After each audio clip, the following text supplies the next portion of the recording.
So we've now reached the end of section 21 and we've implemented pagination, filtering, sorting on both our API and our client.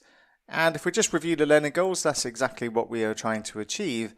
And we've taken a look at converting our queries that we're making to our database into iQueryables. So we're deferring the execution when it comes to our page list until we're ready to execute that query and send it to our database server, whatever that database server may be, whether it's SQLite, whether it's something else.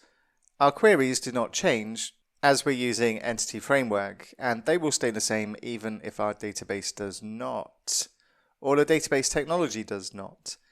And just to wrap up with a frequently asked question, we didn't paginate enter your feature here. It would get repetitive to write the same kind of code for every feature, every list that we use in the application. This is a training course. It's not an off-the-shelf application where you would expect everything to be paginated, and the concept of pagination is the same for every list. We have the framework in place to be able to paginate everything, so please go ahead and do so in your application if you wish to do so.